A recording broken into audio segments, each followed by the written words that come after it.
It's Friday, March 31. In the headlines, JUCC drivers ordered back to work. St. Thomas farmers receiving buyers for massive onion yield. In business news, local companies flock to the Dominican Republic for growth opportunities. Regionally, in Barbados, multi-million-dollar agriculture research facility coming soon. And on the international scene, former U.S. President Donald Trump indicted in New York hush money probe. In sports, 2023 Issa Grace Kennedy Boys and Girls Athletics Championships continues. This is the news on PBC Jamaica. I'm Simone Absalom Gale.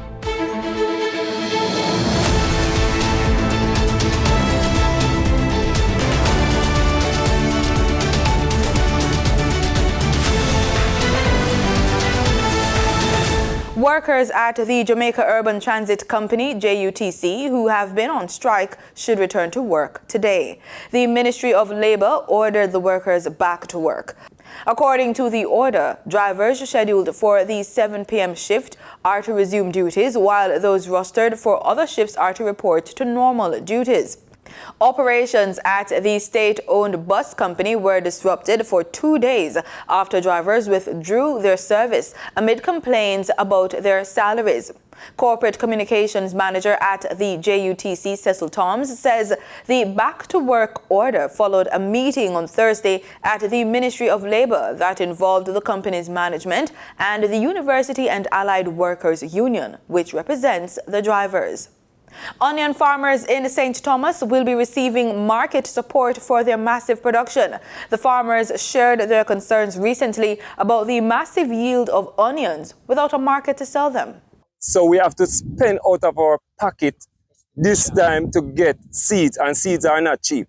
We are spending like $15,000 a pack for the seeds, right? And we go ahead and we buy with seeds and plant, and no, we can't get anything for to go out because everything is here. Because I don't know if when the seeds, whenever they supply with the seeds, they expect that there wouldn't be this yield that we get in this season. But we get so much this year, and now we have nothing.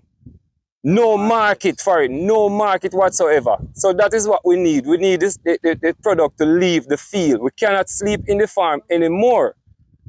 It's like weeks, span of weeks we are being here. We have to be even here trying to protect our crops from theft. Minister of Agriculture and Fisheries, Pernell Charles Jr. responded quickly. He met with farmers on Wednesday, March 29, where he informed that buyers are stepping forward to purchase the onions. As this strategic partnership between the public sector, the private sector, the farmers evolves, we're going to find that there are times when we have to step back and have some conversations on exactly what the mechanism is to streamline production, distribution, and cost. And these issues around price are discussions that we are encouraging the purveyors and the farmers to have with an understanding and an open mind that we need each other if we're going to achieve food security and self-sufficiency. Minister Charles says his ministry has also identified the need for storage and has opened its Christiana Manchester facility to accept some of the onions, in addition to facilities in St. Anne and Clarendon. The Agriculture Minister also congratulated the St. Thomas farmers for their outstanding yield and the strides they continue to make in onion production, pointing out that they are now the most productive in the Caribbean region. Immediately following the meeting, Fresh and Direct, an organization under the Potato and Onion Producers Association, purchased 20,000 pounds of onions from 2 landway farmers, which was loaded onto trucks. We were always relevant. It's just that many of our members were engaged in other productive parishes. St. Thomas is one of our productive parishes. It actually stands now as the most productive parish for onions. But we do have production in St. Elizabeth, Clarendon, and St. Catherine. And many of our buyers, to include myself, have been engaged in those parishes. what we've come to realize out of meetings with the Ministry of Agriculture and RADA is that St. Thomas is actually doing twice as much production as all those parishes mentioned combined.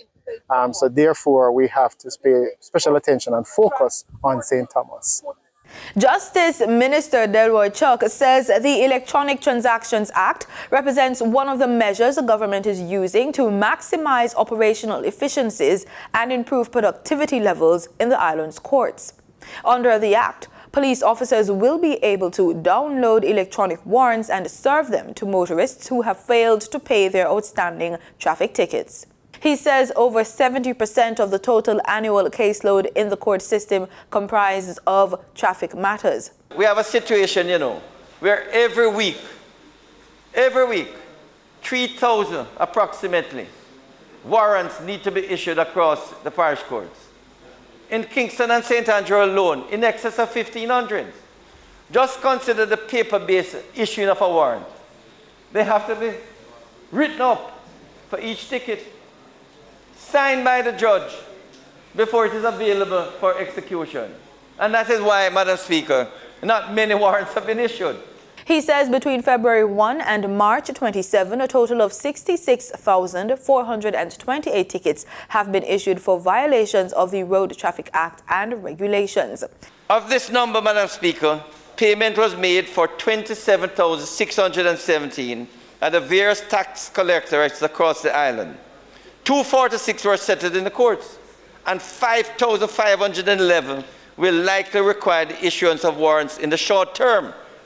When taken in the context, Madam Speaker, for the fact that the remaining 33,054 matters generated over the last 55 days have still not been brought before the courts, along with the 981,921 unpaid tickets issued up to January the 31st, 2023, the monumental task facing the court, if reliance is placed on warrants issued by handwriting, cannot be discounted. The minister was speaking on Tuesday during the weekly sitting of the lower house at Gordon House. In the business report, Jamaican entrepreneurs are taking advantage of opportunities in the Dominican Republic. We have that story plus your market updates from our reporter, Danita Rodney.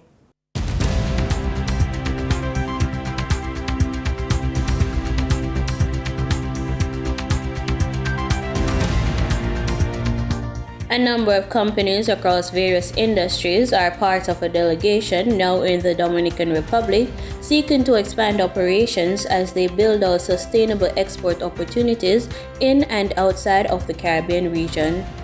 The trade mission, led by Minister of Industry, Investment and Commerce Albin Hill, is scheduled to run from March 28 to April 1 and comprises of 30 senior personnel across 17 private sector companies. The mission follows a visit in February from a number of business stakeholders from the Dominican Republic across the country's hotel, logistic, and construction sectors, who, while on the island, also participated in the activities of the inaugural Dominican Republic Week. While there, members of the delegation will get the opportunity to meet with potential investors in the various sectors spanning tourism, logistics, renewable energy, and outsourcing. Now for your market updates. In foreign exchange trading for Thursday, March 30, the US dollar sold for an average of $151.56. The Canadian dollar ended trading at $112.91. The pound sterling traded for $189.01, and the euro sold for $167.41. In JUCC trading, the JUCC index advanced by 8,348 points. The Junior Market Index advanced by 23 points. The Combined Market Index advanced by 7,994 points. And the All Jamaican Composite Index advanced by 8,472 points.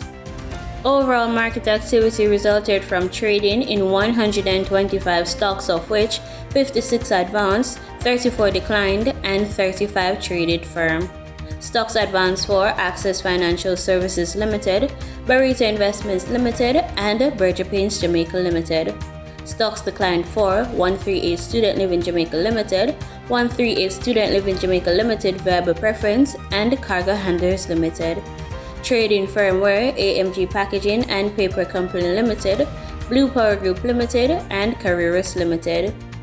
The overall volume leaders were Fosrich Company Limited with over 16 million units, Trans-Jamaican Highway Limited with over 5 million units, and Spurtree Spices Jamaica Limited with over 3 million units. In regional stocks, in Trinidad and Tobago, Calypso Macro Index Fund was the only security posting a volume of 357 shares. On the Barbados Stock Exchange, Goddard Enterprises Limited was the volume leader with over 12,000 shares. They were followed by Epley Caribbean Property Fund, Development Fund, which traded over 7,000 shares, and the First Caribbean International Bank, which traded over 2,000 shares. In regional business, among the goals that will support Guyana's massive transformation is technology, which President Dr. Ifran Ali has said offers countless opportunities and prepares the country for the complex future needs of 2030. President Dr. Irfan Ali addressed businessmen last weekend at an event where he explained that the country is progressing at a rapid pace, and with this advancement, the use of technology must be at the forefront. Hence, the promised single window system will make Guyana more competitive for investment opportunities. The president highlighted the need for change within the country and for the implementation of more technology-focused systems. He said Guyana now has many onlookers who are interested in development, and the competitiveness of the country depends on the decisions that are made now. If we believe that we are facing competition now, you're lying. The world 2030 and beyond is going to be a far more complex and different environment than we have today. And unless we can build the infrastructure and the institutions that will allow us to be competitive, sustainable, resilient, and viable in a world 2030 and beyond, we're just marking time. The single window permit system would make construction efforts much more efficient. For many years, persons looking to start up a business have to move from agency to fulfill various requirements. However, this initiative will improve the ease of doing business. But we have to change that through a single window application system utilizing technology.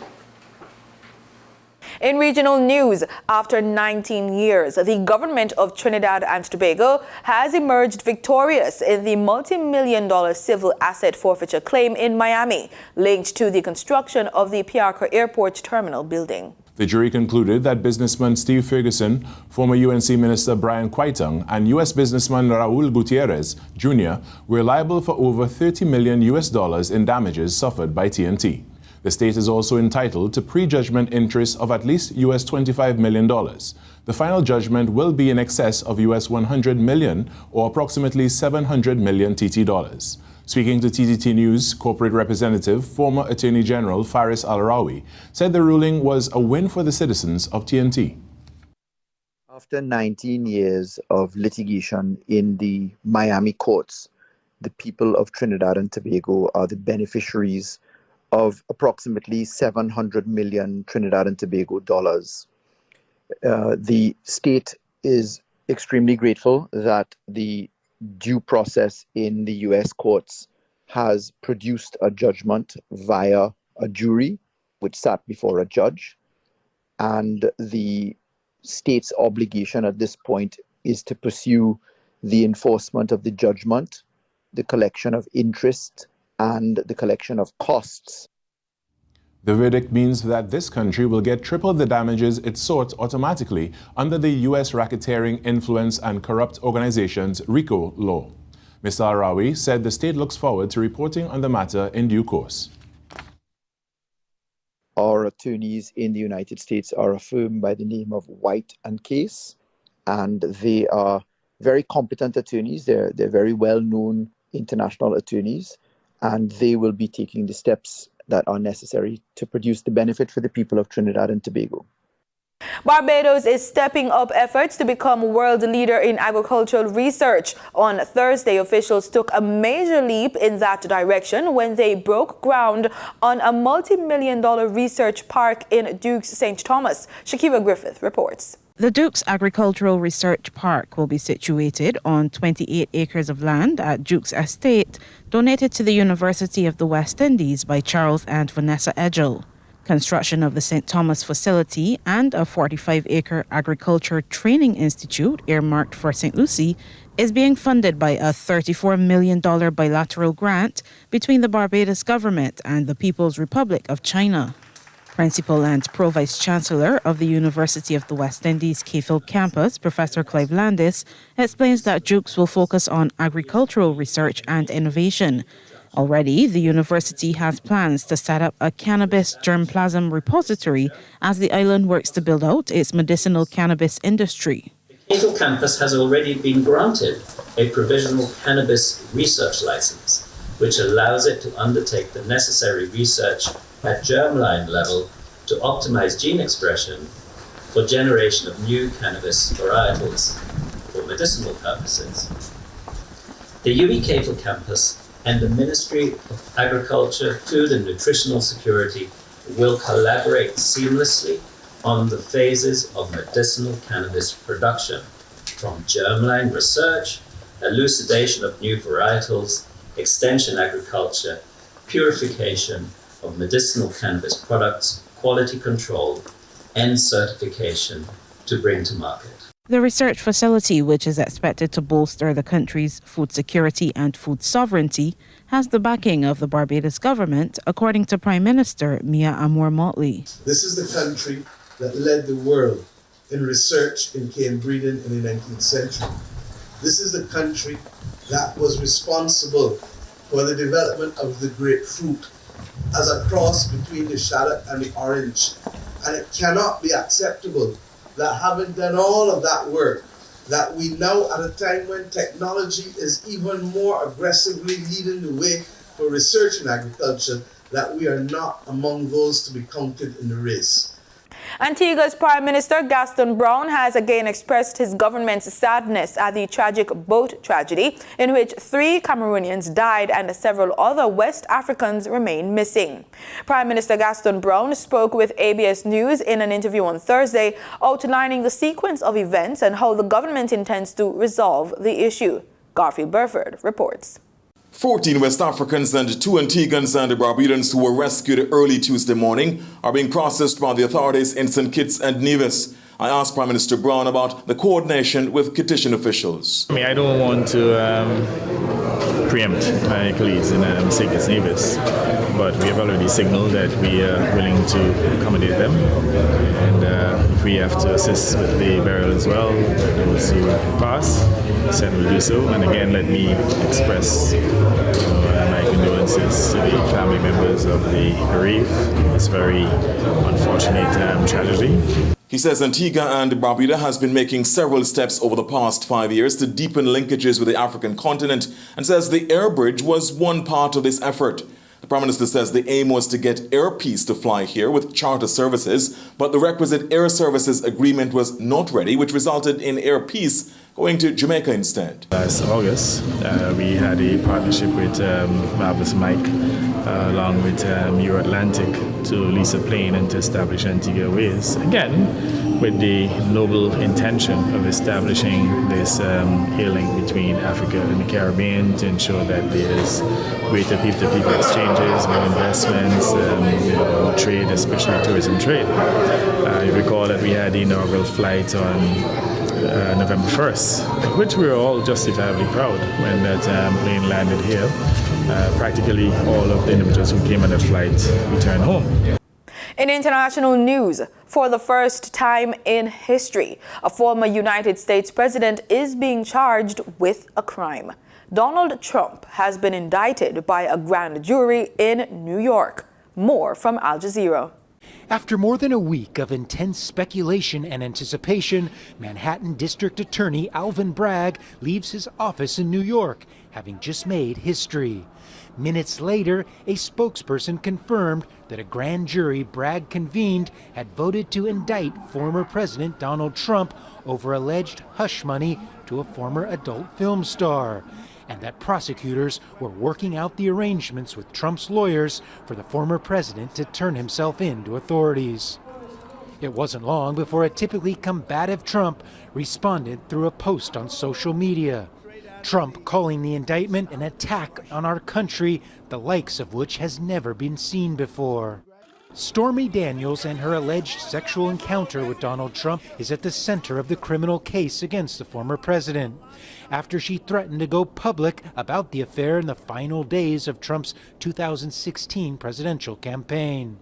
Trump's then fixer, Michael Cohen, paid her $130,000 to keep quiet. Cohen, who testified before the grand jury, has said he made the payments at Trump's direction and in 2018 pleaded guilty to violating campaign finance laws. It's not revenge, right? What this is about accountability. I don't want to see anyone, including Donald Trump, indicted, prosecuted, convicted, incarcerated, simply because I fundamentally disagree with them. This is all about accountability. He needs to be held accountable for his dirty deeds. Trump has always denied the affair and also initially denied any knowledge of the payment, but now says it took place as a legitimate legal expense. Did you know about the $130,000 payment to Stormy Daniels? Under New York law, it is the falsification of business records, not the payment itself, that would be Trump's crime, a misdemeanor. And only if prosecutors can prove he made the payment and falsified records specifically to hide the affair from voters or the IRS would it be a felony or a more serious crime that could come with jail time. The falsification of records for the purpose of committing tax evasion would be the additional specific crime to elevate falsification of business records from a misdemeanor to a felony. The exact charges against Donald Trump in the indictment are still under seal and have not made public. It's expected early next week Trump will arrive here in New York to turn himself in to authorities. He'll then face a judge and then be released.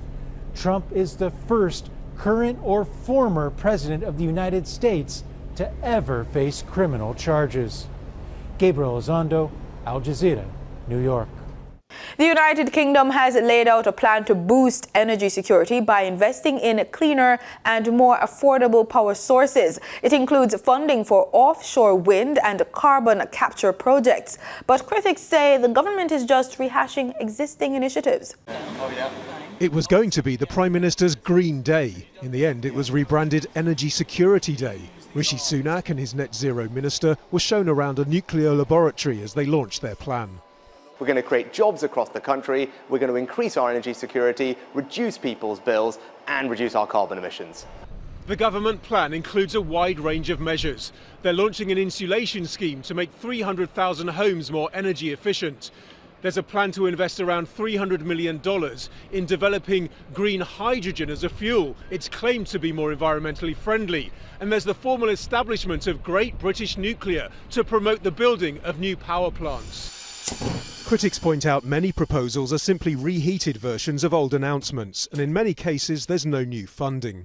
For example, the government's pushing an existing $25 billion investment in carbon capture and storage, removing carbon dioxide produced by burning fossil fuels and storing it under the North Sea. Many in the energy sector are calling for the government to use subsidies to encourage investment in clean energy, like those President Biden's announced for US firms, or lose out on jobs and revenue. We were there with our thinking many years ahead of the rest of the world. But this government has just dithered and delayed, and those business opportunities, that investment will have gone to the US, it will have gone to the EU, because they've also woken up to the fact that hydrogen offers this huge potential. Just last year, the existing net zero strategy was ruled unlawful and inadequate because it didn't show how the UK would hit legally binding carbon targets. The new plan makes much of speeding up things that have already proved a success, like building new offshore wind farms. But by its own admission, it won't reduce household bills in the short term. Creating the long-promised green revolution remains a long-term project. Nadeem Barber, Al Jazeera, London. In sports, the Issa Grace Kennedy Boys and Girls Athletics Championships continues on its fourth day with 13 titles set to be won. These include steeplechase, 400 meters hurdles Class 2 and Class 1, triple jump Class 1 and discus Class 3. The 200 meters semi-finals are also on the schedule. On Thursday, Kingston College were leading the boys section with 124 points after 15 events scored, just 3 ahead of Jamaica College on 121 points. Calabar were third on 70 points with St. Elizabeth Technical 41 and St. Jago 32, rounding out the top 5. After 15 events scored in the girls section, Hydel High led with 98 points, followed by Edwin Allen 87, Homewood Technical 71.5, St. Jago 48, and Immaculate Conception 43. Cricket West Indies has published its annual report from the 2021-2022 financial year. The publication of the report follows CWI's 24th annual general meeting, which was held on Saturday, March 25 at its headquarters, Coolidge Cricket Ground in Antigua. Release from Cricket West Indies media stated that the document reports on objectives and programs which have been implemented as the world emerges from the challenges of COVID-19. It also provides insight into future initiatives which form part of the organization's Cricket First strategic plan for growth and sustainability of the game. One of the major highlights will be the hosting of the ICC Men's T20 World Cup in June 2024.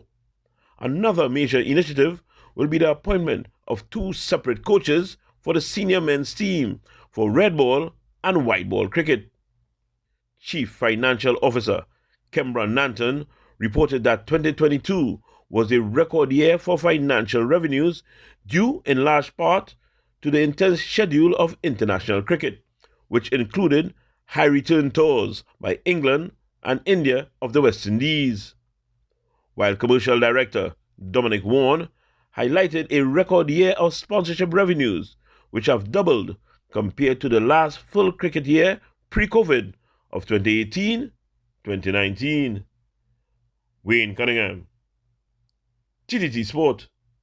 And that's the news on PBCJ. I'm Simone Absalom Gale. You can follow us on our social media platforms at PBCJamaica. Remember, we are the People's Station.